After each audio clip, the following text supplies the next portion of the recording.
Doctor Babasaheb आंबेडकरांचा, वंचित बहुजन आघाडीचा, बाळासाहेब आंबेडकर तू मागे पडो. जय जय जय जय जय भीम, जय जय जय जय जय भीम. समतेचे विचार रुजवणाऱ्या सर्व महामानवांना त्रिवार अभिवादन करतो. मंचावरती उपस्थित सर्व मान्यवर, तसेच इथे उपस्थित माझ्या माता भगिनी, वडीलधारी मंडळी, या चळवळीतले साथीदार आणि तसेच भारताचे संविधान मानणारे या देशातल्या प्रत्येक नागरिकाला माझा जय जिजाऊ, जय शिवराय, जय ज्योती, जय क्रांती, जय लहूजी, जय मल्हार, अस्सलाम वालेकुम आणि जय भीम. 2 वर्ष 11 महिने आणि 17 दिवस हे ड्राफ्टिंग कमिटीला भारताचं संविधान लिहायला लागले आणि 2 वर्ष 11 महिने आणि 17 दिवसांनंतर जेव्हा बाबासाहेब आंबेडकरांनी कॉन्स्टिट्युएंट असेंब्ली समोर संविधानाचं त्यांचं ड्राफ्ट समोर ठेवलं, तेव्हा त्यांनी एक महत्त्वाचं भाषण दिलं होतं आणि ती तारीख होती 25 नोव्हेंबर 1949.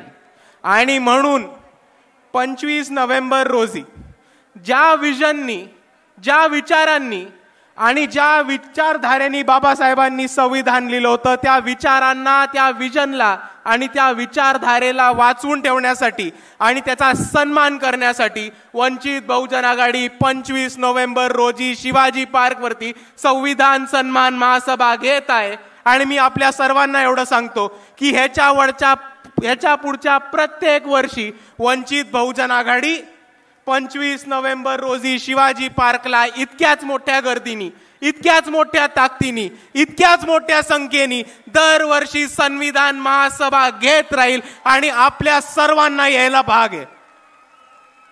आणि हेच बोलत असताना बाबासाहेबांनी त्या भाषणामध्ये त्यांचे विजन मांडली होती, विचार मांडले होते आणि तशीच एक काळजी आणि पोटतिडकी मांडली होती. आणि बाबासाहेब म्हटले होते, it is certain that if parties place creed over country, our independence will be in jeopardy for a second time and it will be lost probably forever. We must be determined to defend our independence with our last drop of blood. याचा अर्थ हाच होतो की इकडच्या राजकीय पक्षांनी, इकडच्या सत्ताधाऱ्यांनी जर देशासमोर देशाच्या प्राधान्यापेक्षा वरती जात, जमात आणि धर्म ठेवला तर आपण आपलं स्वातंत्र्य गमवून बसू. ही परिस्थिती आपल्या सर्वांना समजून घेतली पाहिजे. आणि त्याच वाक्यामध्ये बाबासाहेब हे सुद्धा म्हणतात की आपली जबाबदारी आहे, ही आपल्या सर्वांची रिस्पॉन्सिबिलिटी आहे की संविधान वाचवणं आणि देशाचं स्वातंत्र्य आणि देशांचे इंटरेस्ट हे जातीच्या, धर्माच्या आणि जमातीच्या पुढे ठेवणं. पण आता देशात काय चालू आहे हे आपल्या सर्वांना समजून घेणं गरजेचं आहे मित्रांनो. 2014 मध्ये जेव्हा भाजप सत्तेत आली तेव्हा आम्ही ओरडून ओरडून, बोंबलून सांगत होतो की धर्माधर्मामध्ये, जमाती जमातीमध्ये, जाती जातीमध्ये तिढा निर्माण करून, भांडणं लावून, दंगल करून ही भाजप सत्ता उपभोगण्याचं काम करणारे. आणि 2014 पासून 2025 पर्यंत आतापर्यंत जे घडले ते तसंच चालू आहे मित्रांनो, हे समजून घ्या. 2025 ची स्थिती समजून घ्या. 2025 मध्ये Maratha versus OBC, Banjara versus आदिवासी, धनगर वर्सेस आदिवासी, मातंग वर्सेस बौद्ध, असं समाजामध्ये दंगली पेटवण्याचं काम, भांडणं पेटवण्याचं काम हे भाजपने आता सुरू केलेलं आहे. हे आपल्या सर्वांना समजून घेणं गरजेचं आहे. दुसऱ्या बाजूला परवाचीच घटना बघा. अरुणाचल प्रदेशची एक महिला होती, 18 तास तिला चायनामध्ये शांघाय एअरपोर्ट वरती चायनाच्या अथॉरिटीजनी, चायनाच्या सरकारनी तिला दाबून ठेवलं होतं. का? कारण ती अरुणाचल प्रदेशची होती आणि भारताचा पासपोर्ट वापरत होती. आणि चायनाने म्हटलं की आम्ही अरुणाचल प्रदेशला भारताचा भाग नाही मानत आणि अरुणाचल प्रदेशच्या लोकांना भारताचा पासपोर्ट दिलेला चायनाला चालत नाही. ही वस्तुस्थिती समजून घ्या. 1 महिन्यापूर्वी भारताचे माजी सरन्यायाधीश भूषण गवई यांचे पुतळे जाळण्यात आले आणि यांच्या पुतळ्यांना चपला मारण्यात आल्या. हे कुठे घडलं? तर न्यूयॉर्कच्या टाइम स्क्वेअर मध्ये घडलं. आणि आपण या दोन्ही घटनांचा अभ्यास करा मित्रांनो. जेव्हा त्या अरुणाचल महिलेला सांगतात की तुमचा भारताचा पासपोर्ट चालत नाही आणि चायना अरुणाचल प्रदेशला भारताचा भाग मानत नाही, आणि जेव्हा सरन्यायाधीश भूषण गवईंचे पुतळे जाळले जातात आणि त्यांच्या पुतळ्यांना चपला मारल्या जातात, तेव्हा तो फक्त एका महिलेचा किंवा भूषण गवईंचा अपमान नाहीये, तो एका आदिवासी महिलेचा आणि एका दलित माणसाचा अपमान नाहीये, तर तो भारताच्या न्यायव्यवस्थेचा अपमान आहे, तो भारताच्या संविधानाचा अपमान आहे आणि तो भारताच्या संविधानाचा आणि सॉव्हर्निटीचा आणि स्वातंत्र्याचा अपमान आहे. आणि हा अपमान आपण सहन करणार नाही होत, हे समजून घ्या मित्रांनो. पण हेच बोलत असताना दुसऱ्या बाजूला एक गोष्ट समजून घ्या की इकडे नरेंद्र मोदी स्वतःला 56 इंची छाती असलेलं म्हणतात, अमित शहा स्वतःला खमक असे गृहमंत्री म्हणतात. पण हे दोघं सत्तेत असताना आज चायना अरुणाचल प्रदेशला भारताचा भाग मानत नाही आणि भारताच्या सरन्यायाधीशच्या पुतळ्याला चपला USA मध्ये मारल्या जातात. आणि म्हणून मी अमित शहा आणि नरेंद्र मोदींना आवाहन करतो की जर तुमची छाती खरंच 56 इंची असेल, जर तुम्ही खरंच खंबीर, हिम्मतवाले आणि डरपोक गृहमंत्री नसलात, तर तातडीने चायनावरती ऍक्शन घेऊन दाखवा, फॉरेन पॉलिसीनी चायनाला सबक शिकवून दाखवा.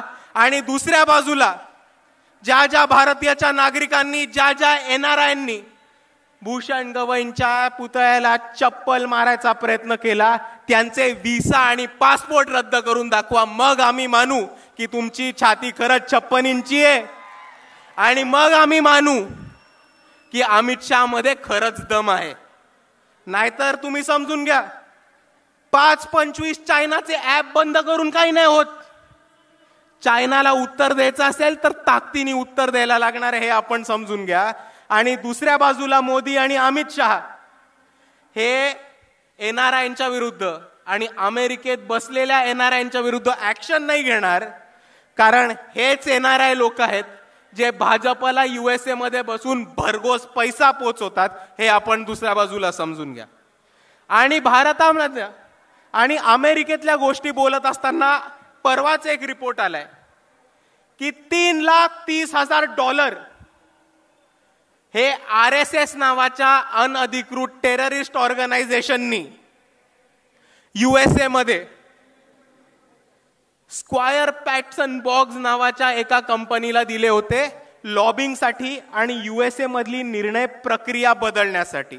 आणि दुसऱ्याच बाजूला याच RSSनी दिल्लीमध्ये 150 कोटीचं केशव कुंज नावाचं ऑफिस उभं केलं, हे आपण समजून घ्या.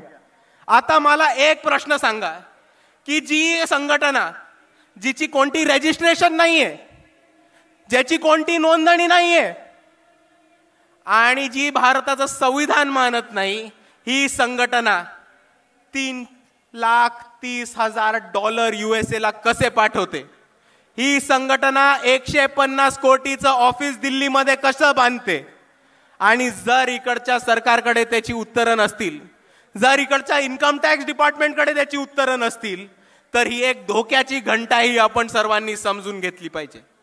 आणि हीच धोक्याची घंटा वंचित बहुजन आघाडीने ओळखली होती. म्हणून भारताच्या इतिहासामध्ये RSSच्या कार्यालयावरती पहिला मोर्चा जर कोणी काढला असेल तर तो फक्त आणि फक्त वंचित बहुजन आघाडीने काढला होता. आणि हा मोर्चा काढताना आम्ही RSSला 3 गिफ्ट देणार होतो. पहिलं गिफ्ट होतं भारताचा ध्वज, आपला तिरंगा. आणि आमचं हे म्हणणं होतं, तुम्ही तिरंगा मानत नाही, आम्ही तुम्हाला तिरंगा गिफ्ट करतो आणि तुम्ही तुमच्या कार्यालयावरती तिरंगा लावणं सुरू करा. दुसरं आमचं गिफ्ट होतं भारताचं संविधान. आणि आमचं हे म्हणणं होतं की तुम्ही भारताचं संविधान मानत नाही, आम्ही आमच्या वतीने तुम्हाला एक संविधानाची प्रत देतो, तुम्ही ते संविधान वाचा, समजा आणि संविधानाच्या हिशोबाने चालत राहा. हा आमचा दुसरा त्यांना गिफ्ट होता. आणि नोंदणी नसलेल्या ह्या संघटनेला आमचं तिसरं गिफ्ट होतं पब्लिक रजिस्ट्रेशन ऍक्ट. हे सांगण्यासाठी की तुमची नोंदणी नाही झाली आहे, हे महाराष्ट्र राज्याचं पब्लिक रजिस्ट्रेशन ऍक्टची कॉपी आहे. ही वाचा, ही समजून घ्या आणि तुम्हाला ह्या पब्लिक रजिस्ट्रेशन ऍक्ट खाली स्वतःला रजिस्टर करून घ्या. पण RSSचा एकही माणूस आला नाही आणि RSSच्या कोणत्याही माणसाने हे गिफ्ट स्वीकारलं नाही आणि त्याच्यावरनं आम्हाला हे साफ झालं की RSS नोंदणी करायला नकार देतेय, RSS तिरंगा लावायला नाही देतेय आणि RSS संविधान वाचायला आणि संविधान मानायला नकार देतेय.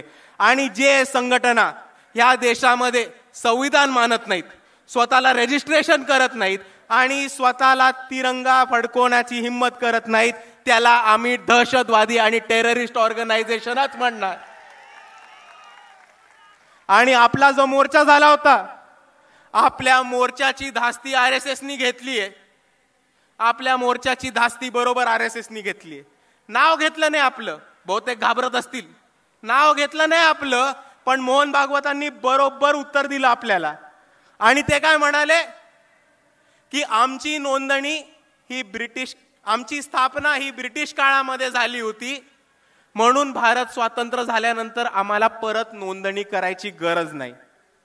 आणि जर मोहन भागवतांना असं वाटत असेल तर त्यांना मला एकच गोष्ट सांगायची आहे की जर तुमची स्थापना ब्रिटिशांच्या काळी झाली होती आणि भारत स्वतंत्र देश झाल्यानंतर संविधान लागू झाल्यानंतर तुम्हाला स्वतःची नोंदणी करायची नव्हती, तर मग या देशात थांबलात कशाला? ब्रिटिशांबरोबरच निघून जायचं होतं ना. पनवती बसून आमच्या डोक्यावरती का बसलात?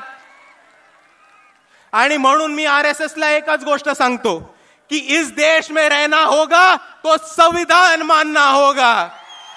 बोला माझ्या बरोबर, इस देश में रहना होगा, इस देश में रहना होगा, अगर इस देश में रहना होगा. आणि दुसऱ्या बाजूला मोहन भागवत म्हणतात की आम्ही एक व्यक्तींची संघटन होत, आम्ही एक व्यक्तींची संघटन असल्यामुळे आम्हाला रजिस्टर करायची गरज नाहीये, आम्हाला नोंदणी करायची गरज नाहीये.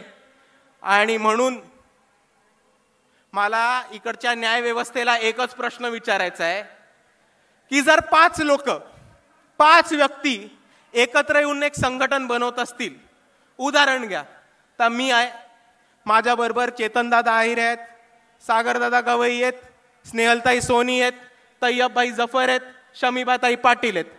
आम्ही 5 लोक एकत्र आलो, आम्ही एक संघटन बनवलं आणि आम्ही स्वतःला व्यक्तींचं संघटन म्हटलं, तर तुम्ही आम्हाला AK-47 आणि ऑटोमॅटिक रायफल ठेवू देणार आहात का?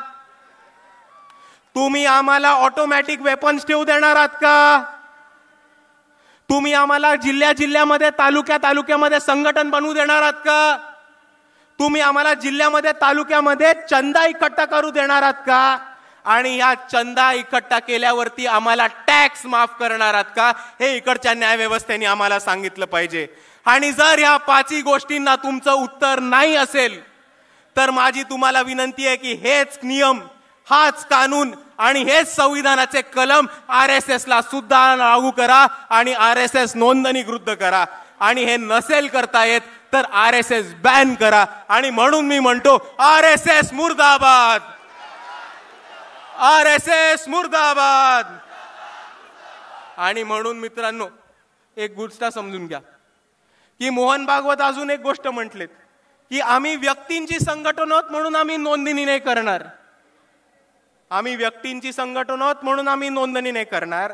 तर त्यांना मला प्रेमाने एकच गोष्ट सांगायची आहे की भारताच्या संविधानामध्ये तुम्हाला व्यक्तींचीच संघटन रजिस्टर करायची असते, नोंदणी करायची असते. जर तुम्ही उंदरांची, मांजरांची, कुत्र्यांची, पक्ष्यांची, प्राण्यांची संघटना काढली तर ती तुम्हाला रजिस्टर करायची गरज नाहीये. आणि म्हणून तुम्ही स्वतःला माणसातले मानत असाल तर संविधानाप्रमाणे स्वतःला रजिस्टर करा. एवढं मी एक गोष्ट सांगू इच्छितो. आणि मित्रांनो म्हणून मी दरवेळेस म्हणत राहतो की या भारतामध्ये जर कोणी RSSला थांबवू शकणार असेल, जर कोणी BJPला हरवू शकणार असेल आणि जर कोणी मनुवादाला अंगावर घेऊन त्याला हरवू शकणार असेल तर ते फक्त आणि फक्त या देशातले आंबेडकरवादी आहेत. त्याच्यापेक्षा अजून कोणामध्ये दम नाही. आणि संविधानाचा सन्मान करायला, संविधानाचा गौरव करणारा आणि संविधानाची बाजू घेऊन लढणारा कोणता पक्ष असेल तर तो फक्त एकच पक्ष आहे, तो फक्त एकच नेता आहे, ते म्हणजे बाळासाहेब आंबेडकर आणि वंचित बहुजन आघाडी. आणि कोणताही मुद्दा असो, कोणतंही आंदोलन असो, वंचित बहुजन आघाडी लढत राहतं. आमचा एक आमदार खासदार नाही, आमचा एक मंत्री नाही, संत्री नाही, तरी लोकांचे प्रश्न सोडवण्यासाठी, आंदोलन करण्यासाठी, मोर्चे काढण्यासाठी आणि या व्यवस्थेला घेराव घालून लोकांना न्याय मिळवून देण्यासाठी कोण लढत असेल तर ते फक्त वंचित बहुजन आघाडी लढतीये. लोकांचे प्रश्न सोडवण्यासाठी मुंबईमध्ये SRAच्या विरुद्ध मोर्चा काढणं, अडाणीच्या मिरिटाच्या विरुद्ध मोर्चा काढणं, प्रदूषणाच्या विरुद्ध मोर्चा काढणं, गायरांच्या विरुद्ध मोर्चा काढणं, कंत्राटी भरतीच्या विरुद्ध मोर्चा काढणं जर कोणी केलं असेल तर ते वंचित बहुजन आघाडीने केले, अजून कोणी करू शकलेलं नाही. दुसऱ्या बाजूला इथे उभं राहून बोलतो, त्यांच्या घरासमोर उभं राहून बोलतो की जेव्हा या मनसेनी मस्जिदीवरचे भोंगे काढायचा प्रयत्न केला होता तेव्हा मनसेच्या भोंग्यामधली हवा काढायचं काम हे वंचित बहुजन आघाडीने केलं होतं. या महाराष्ट्रामध्ये जेव्हा टिपू सुलतान आणि औरंगजेबचे फोटो लावण्यासाठी इकडच्या मुसलमान युवकांना अरेस्ट करण्यात येत होतं, टॉर्चर करण्यात होतं, तेव्हा ही वंचित बहुजन आघाडी होती ज्यांनी टिपू सुलतानचा फोटो छत्रपती शिवाजी महाराज, छत्रपती शाहू महाराज, महात्मा ज्योतिबा फुले, डॉक्टर बाबासाहेब आंबेडकरांच्या फोटोमध्ये लावला होता आणि आम्ही या सरकारला चॅलेंज दिला होता. दुसऱ्या बाजूला हेच ते बाळासाहेब आंबेडकर होते जे औरंगजेबच्या मजारीवरती गेले होते आणि या व्यवस्थेला, RSSला आणि BJPला चॅलेंज दिला होता की इकडचे मुस्लिम पोरं तर फक्त स्टेटस ठेवतात, आमच्या स्टेजवरती टिपू सुलतानचा फोटो आहे, बाळासाहेब औरंगजेबच्या मजारीवरती गेलेत, तुमच्यामध्ये हिम्मत असेल तर आमच्या विरुद्ध ऍक्शन घेऊन दाखवा. आणि एका बाजूला अजून एक धर्मांध ताकद आहे जी बाळासाहेबांचा औरंगजेबच्या मजारीवरचा फोटो काढते आणि काय झालं की बाळासाहेबांचा तो औरंगजेबवरचा फोटो पुढे काढते. या कट्टर हिंदुत्ववादी लोकांना, या धर्मांध लोकांना मला एकच गोष्ट आठवण करून द्यायची आहे की तो कोरोना काळ आठवा, जेव्हा या महाराष्ट्रामधली आर्थिक परिस्थिती ढासळली होती आणि या महाराष्ट्रामधले सगळे मंदिरं बंद पडली होती, तेव्हा हे तेच बाळासाहेब होते ज्यांनी पंढरपूरमध्ये विठोबाच्या मंदिरावरती आंदोलन केलं आणि अख्ख्या महाराष्ट्रामधले मंदिरं चालू करून देणारे हिंदू नागरिकांसाठी सुद्धा बाळासाहेब आंबेडकरच होते. आणि म्हणून मी म्हणतो की आम्ही सर्वांसाठी लढतो. कोथरूड पुणे केस आपल्याला माहिती असेल, सोमनाथ सूर्यवंशींबद्दल काय झालं आपल्या सर्वांना माहिती असेल, पण पोलिसांना धारेवरती धरून, काळा कोर्ट स्वतः चढवून, कोर्टामध्ये जाऊन कोथरूड मधल्या त्या 3 मुलींना आणि सोमनाथ सूर्यवंशींना जर कोणी न्याय मिळवून दिला असेल तर ते फक्त बाळासाहेब आंबेडकर आणि वंचित बहुजन आघाडी होती. आणि म्हणून मित्रांनो मी एवढंच सांगतो की आम्ही लढणारी लोक आहोत, मार खाणारी नाही, मारणारी लोक आहोत आणि याच्या पुढेही लढत राहू. आम्हाला साथ हवी आहे तर फक्त तुमच्या सर्वांची. एवढं म्हणून मी माझे 2 शब्द थांबवतो. आपल्या सर्वांना माझा मानाचा जय भीम, जय संविधान.